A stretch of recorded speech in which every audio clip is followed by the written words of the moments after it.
Hello students, good morning. कैसे हैं आप लोग? आइए, आज की क्लास में हम stability of benzyl substituted carb anions के बारे में डिस्कस करने जा रहे हैं। राइट बेटा जी? तो यहाँ भी सेम क्वेश्चन है। Arrange the following in decreasing order of their stability. Arrange the following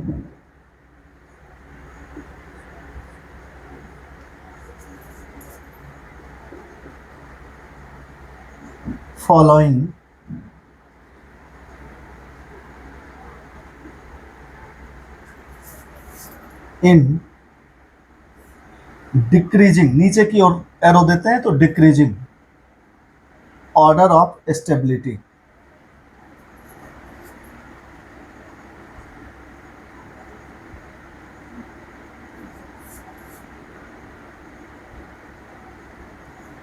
अब देखिए,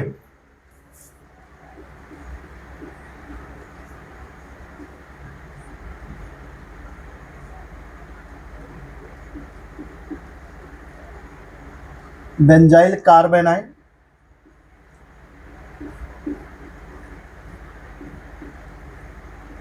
बेटा ortho nitro benzyl carb A9,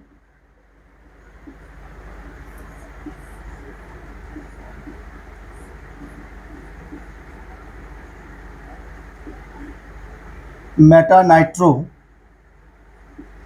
benzyl carb A9,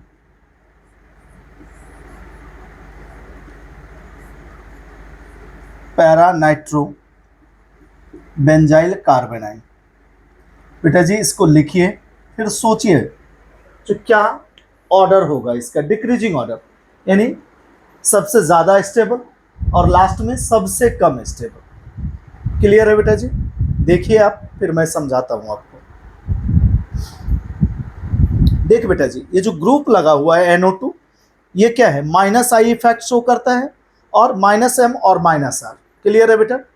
इस दोनों केसेस में देखिए, अगर, और आपको बता चुका हूं I effect is distance dependent. ये बेटा क्या है? डिस्टेंस डिपेंडेंट इफेक्ट है। यहाँ पर NO2 क्या है? नजदीक है। यहाँ पर -I पावर क्या हो जाएगा बेटा जी? मैक्सिमम। -I power maximum. और ये क्या करेगा? इसको बेटा जी स्टेबलाइज करेगा। जब इलेक्ट्रॉन विड्रॉ करेगा तो ये नेगेटिव चार्ज को डिस्पर्स करेगा, तो ये क्या करेगा बेटा जी? स्टेबलाइज करेगा। और -M और -R ये डिस्टेंस डिपेंडेंट नहीं है, ये भी विड्रॉ करेगा, यानी ये भी क्या करेगा बेटा? स्टेबलाइज्ड। और यहां पर देखिए, there will be sigma bond, तो ये क्या है बेटा? -I पावर ओनली, लेकिन ये भी क्या करेगा बेटा? स्टेबलाइज्ड ही करेगा। क्लियर है? और दूसरा है बेटा, यहां पर चौथे नंबर का पर है, तो -I पावर क्या हो जाएगा? मिनिमम, लेकिन फिर भी ये क्या करेगा? स्टेबलाइज्ड ही करेगा। और -M और -R का डिस्टेंस से कोई लेना देना नहीं है, ये भी क्या करा बेटा? स्टेबलाइज्ड। अब बेटा कॉन्सेप्ट मैंने आपको समझा दिया है। अकॉर्डिंग टू दैट क्या आप बता सकते हैं मुझे ऑर्डर? देख रहे हैं, -I पावर मैक्सिमम लग रहा है बी के केस में, यानी ऑर्थो के केस में। राइट बेटा जी? और -M और -R को डिस्टेंस से कोई लेना देना नहीं है, यानी सबसे ज्यादा स्टेबल आपका क्या हो जाएगा? बी के बाद क्या हो जाएगा बेटा? डी, और डी के बाद सी, और सी के बाद क्या हो जाएगा? A. This is your answer. कोई डाउट हो यू कैन टेल मी, कोई डाउट हो यू कैन टेल मी।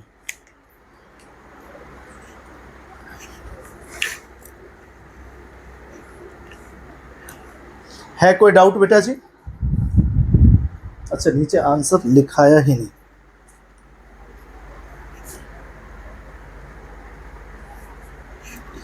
मैं आंसर यहां लिख देता हूं, यानी बी, डी, सी एंड ए।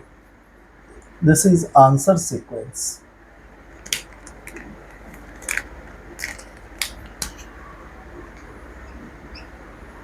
देख लीजिए, कोई डाउट हो तो यू कैन टेल मी।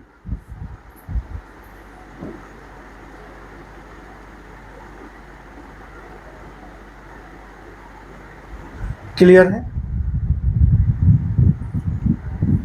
अब आ जाइए अगेन बेटा क्वेश्चन, और ये केस 1 है जिसमें -i और -r पावर इज प्रेजेंट। अब आइए बेटा सेम क्वेश्चन है, इसमें थोड़ा सा मैं चेंज कर दूं।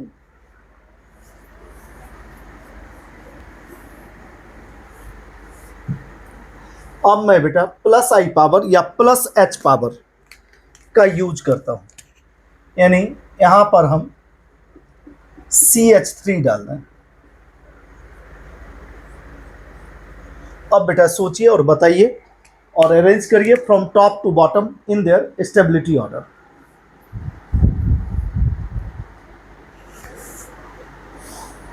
देखिए गौर से बेटा जी, यहां पर देखिए CH3 जो है +i पावर शो करेगा, और +i पावर यहां पर क्या है बेटा, मैक्सिमम है। अब देखिए ये सिस्टम को इलेक्ट्रॉन देगा, यानी एलपी रिपल्सन, यानी ये क्या करेगा बेटा, डीस्टेबलाइज्ड। और +h, जनरली लोग इसको +m और +r भी लिख देते हैं, क्यों? क्योंकि सिस्टम को डोनेट ही तो कर रहा है, बट यहां सिग्मा बॉन्ड का डिस्प्लेसमेंट होता है। तो बेटा ये भी क्या करेगा, यहां पर इसको डीस्टेबलाइज्ड करेगा। यहां पर देखिए सिग्मा बॉन्ड, यहां पर ओनली +i पावर, क्योंकि +h किस में होता है, कंजुगेशन सिस्टम में, और ये कंजुगेशन में नहीं है, लेकिन ये भी क्या करेगा, डीस्टेबलाइज्ड करेगा। क्लियर है? यहां देखिए +i मिनिमम, और ये क्या करेगा, डीस्टेबलाइज्ड करेगा।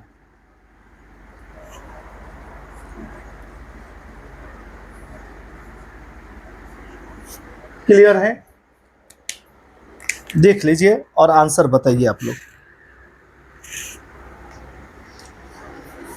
देख रहे हो बेटा, सारे नालायक हैं, ऐसे समझो, यानी सब डीस्टेबलाइज्ड कर रहे हैं। ठीक है, तीनों के तीनों।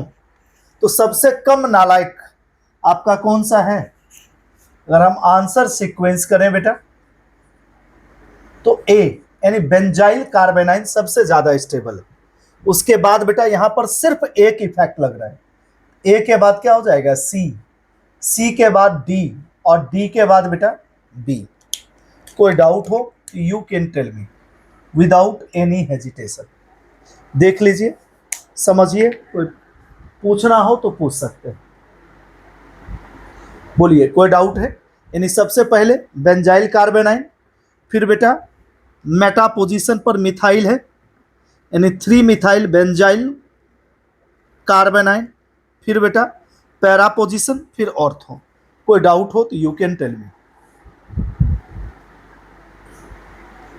और अगर बेटा आपको कॉन्सेप्ट समझ में आ रही हो, लगे जो इस टाइप का क्वेश्चन पेपर में आ रहा है जेई नीट में, आप बेनिफिटेड हो रहे हैं, तो मेरे चैनल को सब्सक्राइब जरूर करें।